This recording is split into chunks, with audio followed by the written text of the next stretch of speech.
Alrighty, hello, welcome to Bible Stories. This is Jonas. And I'm Victor. Great to have you back, Victor. We're going to start off with our first story of the day, Genesis chapter 11, verse 1 to 9, the Tower of Babel. And today we'll be separating English and Spanish. So this will be a fully English reading session, and then we'll have a Spanish session if you would like to read and listen to us in Spanish as well. We'll have a discussion in Spanish as well. So let's get started reading in English. As people moved east, they found a plain in Babylon and settled there. Everyone spoke one language and could understand each other. They proudly declared, "Let's make a name for ourselves and build a city with a tower that reaches up to the heavens." They made bricks and used tar for mortar. God saw how they were working together to make such proud plans and decided to put a stop to their building by confusing their language so they could not understand each other. The workers started babbling in different languages and stopped working together. The building work stopped, and groups of people scattered to live in different parts of the earth. And that's Babel. So, let's see, what do we got from this story? This was a very quick one. But there's a lot to digest. Sure, always. It's a living word. Mm-hmm. One of the things I noticed, there's these assumptions now of when pyramids and all these things are being constructed by aliens. But if you go back to this is an old book from Genesis, and it says how they were making a tower that they planned for it to reach all the way to the heavens out of bricks and mortar. Mm-hmm.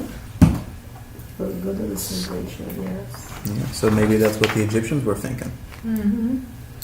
One of the things that God had commanded was to fill the earth, and yet they were staying together as a group. Yeah. So this accomplished several things, but one of them is they did start to spread out and then fill the earth. And also they wanted to reach the heavens. So that's why God was very upset. Upset, yes, and brought them humility. And then the way that the different languages got spread throughout the earth is, you can kind of say, well, a lot of it had to do with this, right? Everybody starts speaking different languages. They all go to different regions, and that becomes your dialect, depending on the region you were at. So there's just a lot to unload here. Yeah. And I know Irene knows where it's the bell today. Yeah, physically today. Yeah. It's in the area of Babylon, but exactly where. So Babylonia. Oh, really? I didn't know Babylonia was connected to Babel. Mm-hmm. That's cool. Remember, you actually read it. It was in the plain of Babylon that this happened. Yeah. Well, one of the things I find very interesting is that God said that when they worked together, nothing would be held back from them. They could do whatever they imagined to do. And we see that today, even with when people actually work together, how much they've been able to achieve, both in medicine or space exploration or exploration of the deep seas and so on. When people work together, there is an amazing amount that can be achieved. But then it's interesting the metaphor here as well, because people here, they were working together great, reaching the heavens, doing great, and then they started speaking different languages. And I know, like me and my dad, he's here right now, we speak different languages all the time together. Mm-hmm. Not literally always, but figuratively, I'm trying to say something when I mean something else. Mm-hmm. And then we can't understand each other. Mm-hmm. And then we can't work together, and we can't reach the heavens. Mm-hmm. Which, seems like that was God's plan, but I don't know. In this case, it was. He wanted to slow down their development. There is no doubt about it. But he also, the key things, he wanted to spread out over the face of the earth. Sure, of course. And it also said they wanted to make a name for themselves, so they were really doing it for themselves, not for God. Mm-hmm. Yeah. Mhm. Good observation. Proud, Yeah, very good yes. observation. Yeah. Yeah, and they said specifically, so we won't be scattered abroad across the earth. And that's exactly the opposite of what God had told way back when, even in the garden. He said, be fruitful, multiply, and fill the earth. Mhm. So there was a hesitancy to do. They were disobeying, yeah. Mm-hmm. Yeah. And just a side note, that what Sister Irene was talking about right now was actually covered on her first YouTube. So if you go back and revisit one of those videos, you will hear with the creation with Adam and Eve. Quick little plug there. Yes. And how interesting it is, again, metaphorically speaking, how the church can sometimes be like this. We want to build ourselves up over and over again, reach the heavens, get more and more Christian, whatever, and then we stop reaching out.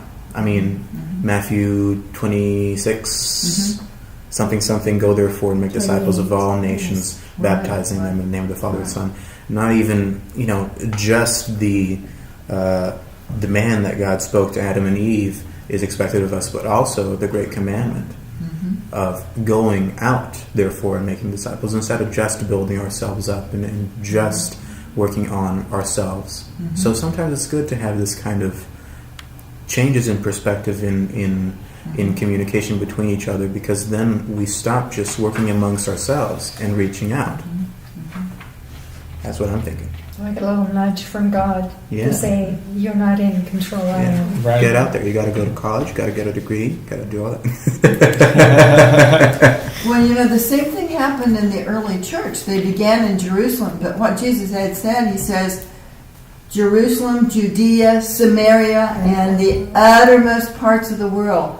But the Christians were still right there in Jerusalem until God brought, a big persecution came upon them. Well, we know God is in control of everything, so he allowed this persecution to come on. And then they began to spread out. Then they did what they had been told to do in the beginning. Yeah. So sometimes something has to happen to nudge us out of our comfort zone before we start reaching out and doing all that we can and should be doing. It almost seems that almost by, I guess, human nature, we start having to deal with complacency. We get comfortable, we get complacent, and we start, and same thing I think happens sometimes within a church group. We come here, this is where we're comfortable, this is where we want to be, and sometimes it's a good idea to kind of, move abroad a little bit and get to know and make those network connections so that the word can grow more. For sure. So, Great stuff. yep. So that was our take and our reading of the Tower of Babel. Genesis 11, verses 1 to 9. Thank you very much. If you'd like to learn a little bit more, of course, we're always here waiting for you. 625 East Sam Houston.